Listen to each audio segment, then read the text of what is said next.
The Holy Gospel according to John, the 6th chapter. Glory to you, Lord. When they found him on the other side of the sea, they said to him, "Rabbi, when did you come here?" Jesus answered them, "Very truly I tell you, you are looking for me not because you saw signs, but because you ate your fill of the loaves. Do not work for the food that perishes, but for the food that endures for eternal life, which the Son of Man will give you. For it is the Son of Man that God the Father has sealed." Then they said to Jesus, "What must we do to perform the works of God?" Jesus answered them, "This is the work of God, that you believe in the one whom God has sent." So they said to him, "What sign are you going to give us then, so that we may see it and believe you? What work are you performing? Our ancestors ate the manna in the wilderness, as it is written, 'He gave them bread from heaven to eat.'" Then Jesus said to them, "Very truly I tell you, it was not Moses who gave you the bread from heaven, but it is my Father who gives you the true bread from heaven. For the bread of God is that which comes down from heaven and gives life to the world." They said to him, "Sir, give us this bread always." Jesus said to them, "I am the bread of life. Whoever comes to me will never be hungry, and whoever believes in me will never be thirsty." The Gospel of the Lord. Praise to you, Lord Christ.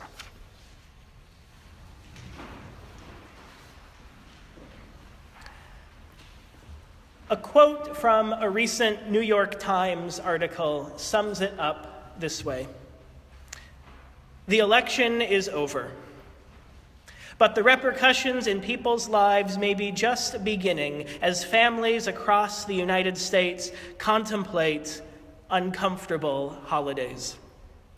Some have canceled their plans to see family entirely," the article goes on to say, "while others continue to exchange pointed jabs on social media and in text messages. Now, holiday dinners with family have long conjured up images of discord and conflict between relatives over political or religious differences. And while these family gatherings can bring a touch of comic relief in Saturday Night Live sketches, for many, the anxiety and the stress that they bring is very, very real, with some even preferring Friendsgiving dinners, not because they physically can't get to family, but because they don't want to, or because they don't feel welcome. It all seems like a far cry from the Norman Rockwell-esque images of Thanksgiving dinner, with everyone gathered around the table, smiling, each sharing in turn the things for which they are thankful. But the truth is that Americans have become increasingly divided. We prefer to remain in our silos, surrounded by like-minded people, even with the possibility of digitally unfriending those with whom we disagree. And really, who can blame us? So what does our gospel text have to say about Thanksgiving? Not a damn thing. Sorry. Bizarre questions posed to Jesus, and even more bizarre questions or answers in return, leave us scratching our heads. I think perhaps we need a little context. The entire 6th chapter of John centers on one simple but profound statement: I am the bread of life. It's the first of several I am statements uttered by Jesus in John's gospel. And while we might be tempted to read some overly deep spiritual meaning into it, Jesus is indeed talking about actual bread. Sort of. The chapter begins with the only miracle story recorded in all 4 Gospels: the feeding of the 5,000. It's a familiar story. Lots of people, not a whole lot of food. But somehow they manage to make it work so that everyone is fed and with leftovers. It's a miracle.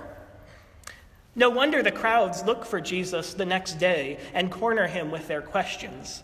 How did you do it? Can you do it again? What do we need to do to make that happen?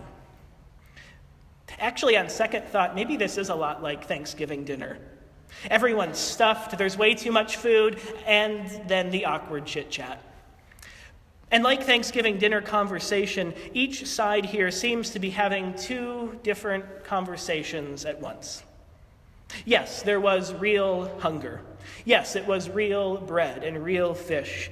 But there's also so much more going on, and the people just don't seem to get it.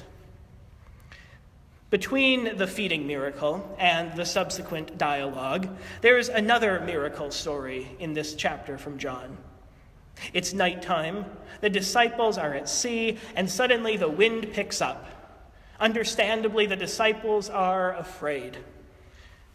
And then they see Jesus coming towards them, walking on the water.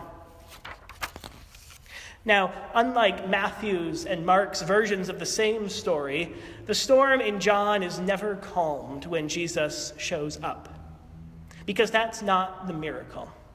The miracle is in what Jesus says. Literally, I am. Do not be afraid. I am. Words that automatically connect Jesus to the divine name of God and that provide a glimpse of Jesus' own divine nature. Words that get repeated only a few verses later with a slight twist. I am the bread of life. Bread that comes down from heaven and gives life to the world. Suddenly, we're not talking about real bread anymore, but something much more profound. And yet, these words are a continuation of the miracle stories, and they're grounded in very real, tangible aspects of human experience, the need for food and the need for safety. When the crowds are hungry, Jesus feeds them. When the disciples are afraid, Jesus comes to them in the flesh. These miracles are moments of glory for the sake of grace, as one commentator puts it. That Jesus comes to us in the ordinary experiences of life, we might say, is deeply sacramental, a union of both a profound truth about who God is and an outward sign of that truth. Yes, it is and always will be ordinary bread, but it is also rich in metaphorical meaning. The bread from heaven is intentionally evocative of the manna that the Israelites once received from God in the desert. And like that manna, it also underscores God's faithfulness to provide. A profound truth and an outward sign. It's ordinary bread, but so much more. Ordinary bread, staple food, becomes the means of conveying divine presence. Now, unlike the other Gospels, nowhere in John do we get a picture of the upper room where Jesus hosts the first Eucharist with his disciples. But instead, we get Eucharist right here. Jesus feeds the crowds himself with bread and fish, and then he claims that he is that bread. Jesus offering his very self, his very presence in the ordinary stuff of life. It's all a little bit overwhelming. And more books and essays than even a seminary student like me can ever read have been written on the meaning of the Eucharist. A word, by the way, whose Greek root appropriately means, literally, to give thanks. When theologian John Calvin was once asked to explain it, he replied, "I'd rather experience it than understand it." So, after all that, maybe the point is that we don't have to get it. That Jesus is the bread of life is a truth so radical and especially timely for our divisive times and anxious holiday meals. In the meal that we celebrate every Sunday, we receive Jesus' very presence in the ordinary bread. In John's gospel, that bread is given by Jesus himself, mediated by no one, not even the church, making the radical claim that all are included in the offer, regardless of beliefs or identity. That is much to give thanks for, which is maybe exactly what we should do. Instead of trying to wrap our heads around it somehow, maybe it's enough to just accept the miracle and dwell in the mystery. Thanks be to God.